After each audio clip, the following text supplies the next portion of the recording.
So I have an important question for you. Put your hands up if you've ever worked for a terrible boss.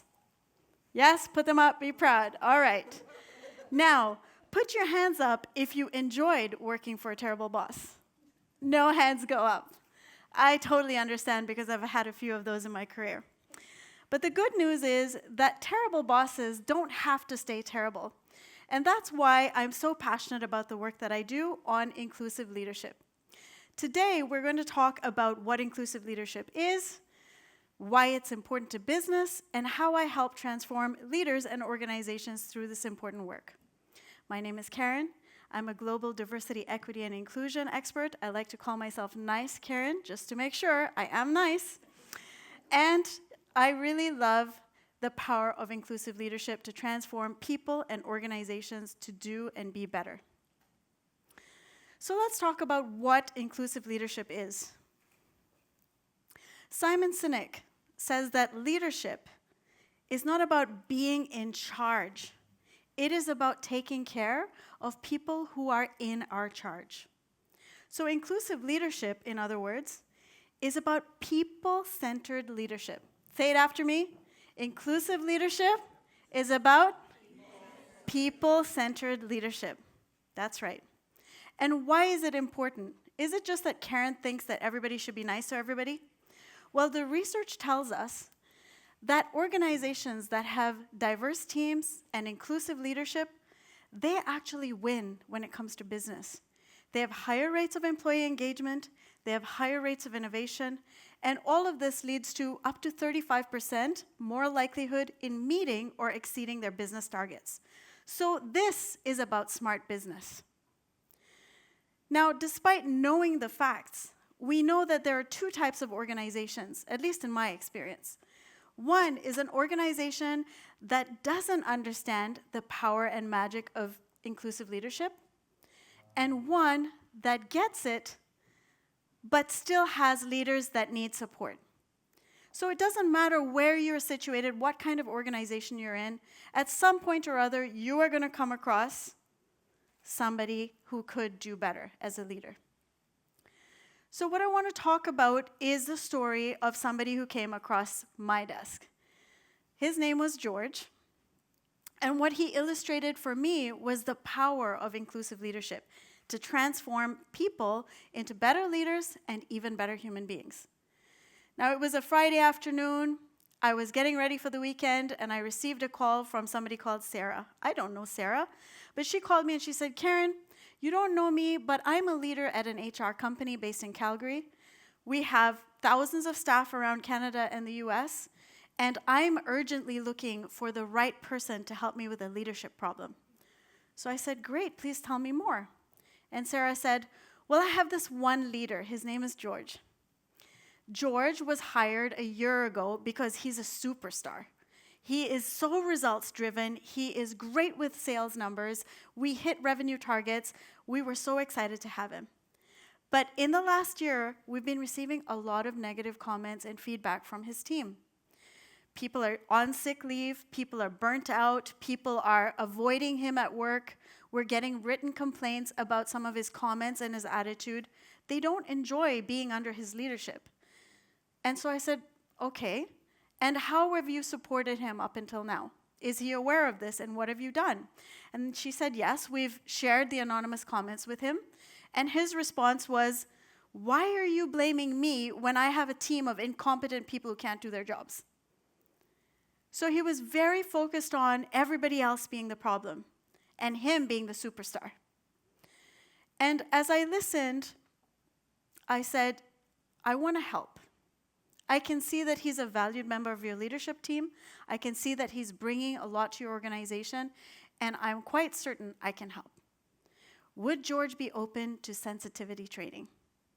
Now, if you've heard anything about sensitivity training, there are usually two responses, heck no, or sure, there might be something for me to learn. And the HR lady said, he's too proud to do sensitivity training. There's no way he'll do that. So I said, okay, what would he go to? And she said, maybe an executive coaching session? I said, great, call it that. So we booked 5 sessions as an executive coach. He felt very special. He had no idea what he was walking into. And a couple of weeks later, I showed up. I had all the complaints. I had all the 360-degree profile information. I had all the information I need. And I had him do a leadership survey that helped me understand his strengths and weaknesses. So I'd done all my work. And now it's time to meet George. I walk into the office. I'm so excited. I'm seeing this as a great opportunity. I'm about to change somebody's life. And I walk into an office, and I see this tall, really handsome, well-postured man. He's clearly accomplished. He has an air about him. And then I say, "Hi, George. It's Karen." And he looks at me, and he's horrified.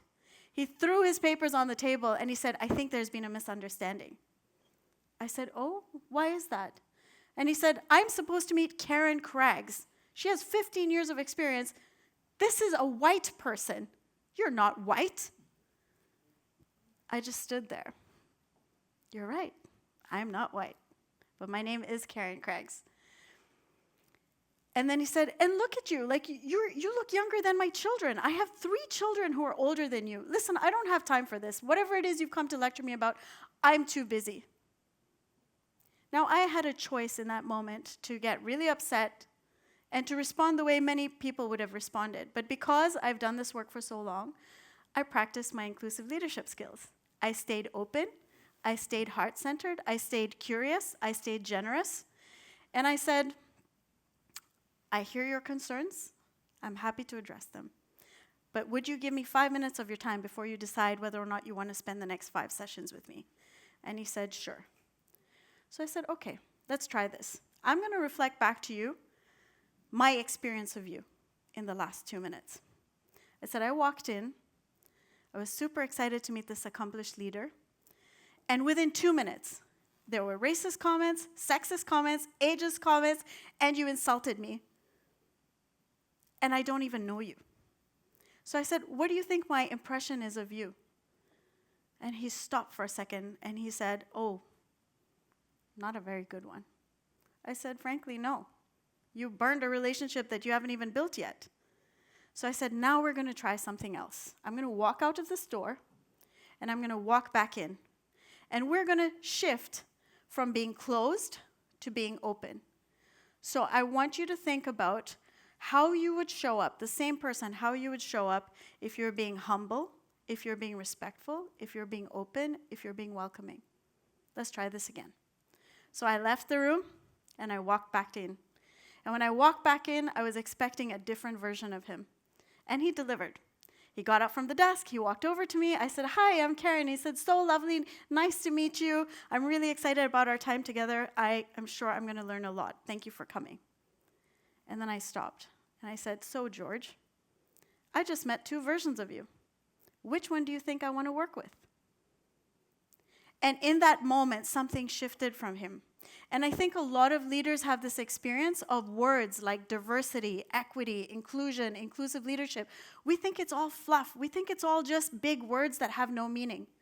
But these things, at their heart, influence how we show up in different spaces for different people. And the power of inclusive leadership is that you get to get out of yourself and really focus on connecting with people and leading and serving alongside others. And George had a powerful lesson in less than 10 minutes with me. So he said, "I'll give you a couple of sessions." 1 session turned into 3, turned into 5, and over those 5 sessions, I saw him open up, just like my flower. He went from being tight and closed and really, really resentful about the world to really slowly opening up. Every session, I saw him excited about homework. I saw him talking about conversations he had at work and at home about what we learned. What is discrimination? How does bias affect the way I interact with people? What are the things I didn't even know about my biases and how I bring them into work? And most importantly, what actions am I going to take to show up differently? So we had our journey together. We had a wonderful time. I really, really liked who George was becoming. I was very proud of him for doing the work. And I said, "Our time has come to an end, but I want to continue supporting you, so in about 2 months, I will check in with your HR leader." "Thank you, Karen. Great." 2 months go by, and I call Sarah. "Hi, it's Karen. I'm checking in on George. How's he doing?" Oh my gosh, Karen, I can't believe it. I was just telling my boss that I don't know where we found you and I don't know what you did to George, but you fixed him. We love this new guy. I thought it was too good to be true. I was like, I didn't fix anything. I simply gave him an opportunity to show a different side of himself. But thank you for giving me all the credit. But I said, you're saying all of these wonderful things, but how is it showing up in action? How do you know that this is who he's becoming? And she said, I talked to his team members. The person who came back from sick leave, she was scared coming back to work, but she actually said she was happy to be back after spending a week with him. The people who were looking for new jobs and asking to be transferred, they actually stopped looking and they said, we're going to try this out. They noticed that he made an effort. They noticed that he was being more respectful. They saw the changes in his behavior, the language, tone, and way in which he showed up. And most importantly, they felt safe and they felt respected and like they belonged finally. I said, that's wonderful news. I'm so happy my job is done. And I'm going to connect with George and then our journey's over. So I connected with George and I said, hi, George, I heard wonderful things. It seems like your work is really paying off. How do you feel about it? And he said, Karen, I was really doing some thinking about our time together and I owe you an apology. The same George that had told me he had nothing to learn from me because I was too young, he was apologizing to me. I said, George, what do you have to apologize for? And he said, looking back, I realized that the leader that I was at that time was a hard, closed man who was not helping and not serving. And he said, if you had told me then that I needed help, I would have said, I don't. I've achieved all of these great things without your help. But he said, becoming who I've become, not only have I seen changes in my relationship with my team and my leaders and my culture, and not only am I more excited to be at work, but he said, Karen, the thing I didn't expect was that I'm changing in the way I show up with my kids at home. I'm changing in the way I show up with my wife. And they have been commenting to me that I'm a different person. I'm less judgmental. I'm less angry. I'm more curious about their lives. I'm really invested in what's happening for them. And I'm trying to get things out of the way so they can all do what they want that's important to them. And he said, Karen, you made me a better human being. I could have cried that day. Because I've spent 25 years of my life doing this work. And for me, this work is about healing. Healing leaders that have had their own journey of rejection, of anger, of disappointment, all those wounds that they bring into the workplace, and they don't even realize that they're taking it out on each other. They don't even realize that they're getting in their own way. That was a powerful experience for me, and I knew the power of inclusive leadership at that point. I thought I was done. A couple of weeks later, I get a call from Sarah again. Hi, Karen. We have someone called Susan, and she needs your help. That's another story. But what I want to leave with you today is that inclusive leadership is not something just for leaders. And it's not something just for leaders who are problematic.